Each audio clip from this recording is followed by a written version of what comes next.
Very much indeed. Thank you. Thank you. Now, an individual, a committee of politicians, and the question, do you love this country? It sounds like Senator Joe McCarthy and his Un-American Activities Committee. It wasn't, though. It was the chairman of the Home Affairs Select Committee, the never-knowingly understated Labour MP Keith Vaz, having a go at the editor of The Guardian for publishing the data stolen by the rogue intelligence contractor Edward Snowden. The editor replied that his newspaper certainly loved the country and was trying to defend its democratic values. It wasn't only Mr Vaz who was asking him challenging questions. Here's a flavour of the exchanges. Some of the criticisms against you in The Guardian have been very, very personal. You and I were both born outside this country, but I love this country. Do you love this country? How do you answer that kind of question? We live in a democracy. Most of the people working on this story are British people who have families in this country who love this country. I'm slightly surprised to be asked the question, but yes, we are patriots, and one of the things we are patriotic about is the nature of the democracy and the nature of a free press and the fact that one can in this country discuss and report these things already. It isn't only about what you've published, it's about what you've communicated.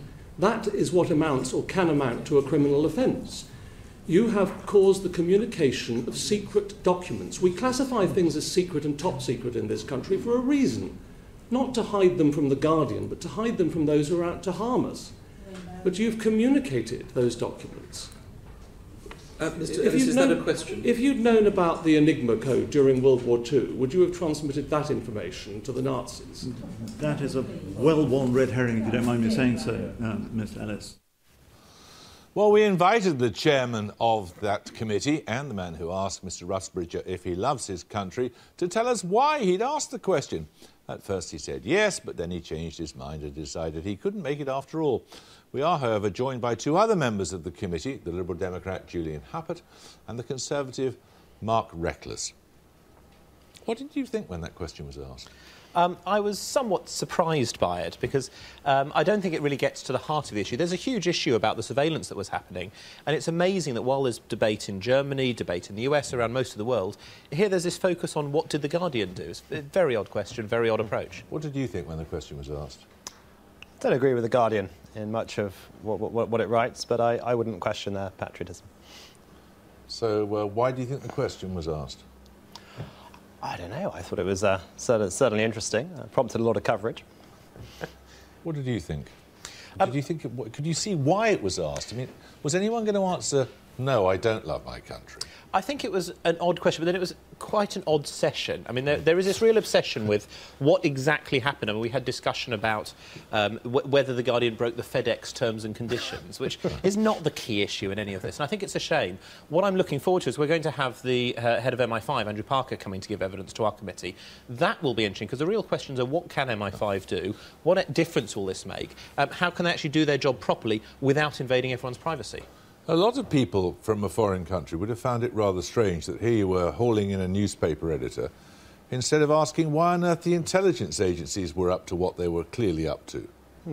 Well, The Guardian's asked those questions, and I'm not calling into question the editorial judgment it's made, but what I'm concerned about is how it's treated the information, whether it's applied the appropriate security, and in particular, that it seems to have communicated that information about members of intelligence services overseas in at least, it appears, 3 different circumstances. And I just wonder if that's put potentially our agents, employees of the services, into danger, and whether The Guardian really needed to transfer to communicate all that information overseas in the way that it did. Do you think an offence has been committed? I think it may well have been, because the offence and if so, should there be a prosecution?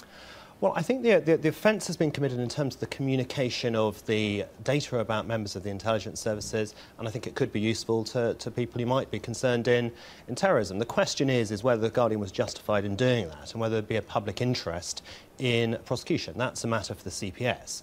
But the issue was what the Guardian published in the public interest, but was the way it treated the information in the public interest, and in particular transferring over 50,000 files to the New York Times, this information with David Miranda on his games console that went from Germany to Heathrow and wanted to take it on to Rio, and then there's other information that was FedEx. Why was the Guardian doing all that with details of members of the intelligence services? It does seem, I mean, it seems that there's clearly been an offence committed under the Terrorism Act.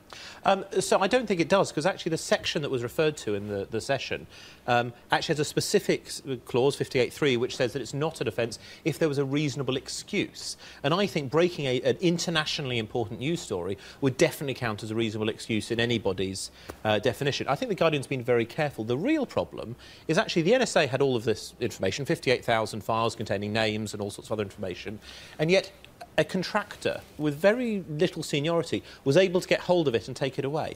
There were 850,000 people with access to it. I think the real problem is how the NSA lost so much data, because any of the other 850,000 people could have taken that information and sent it directly to people who would do us harm. I think focusing on how the Guardian dealt with the information is missing the key point. The key point is that we now know far more about what was happening in our name, and this is something which really needs to be discussed. What are the rules? We benefit massively from surveillance. GCHQ, MI5, MI6 do a great job. What are the limits? What is OK to do? What's not OK to do? Parliament needs to determine this, rather than this incredibly overbroad legislation we currently have. It's amazing that 850,000 people had access to this information. And I'm not sure what that exact number is, or how much that information was available, or how easily to those people.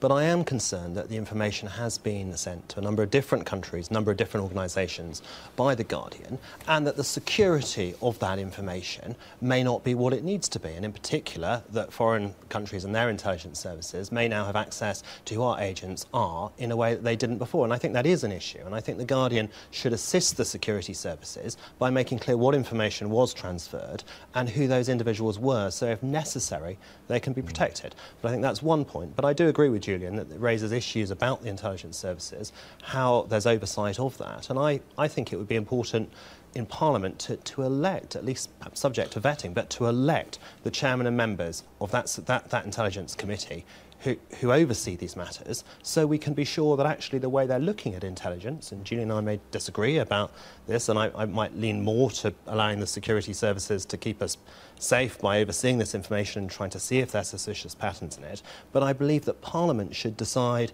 and monitor what are the appropriate limits. Thank you both very much. Thank you.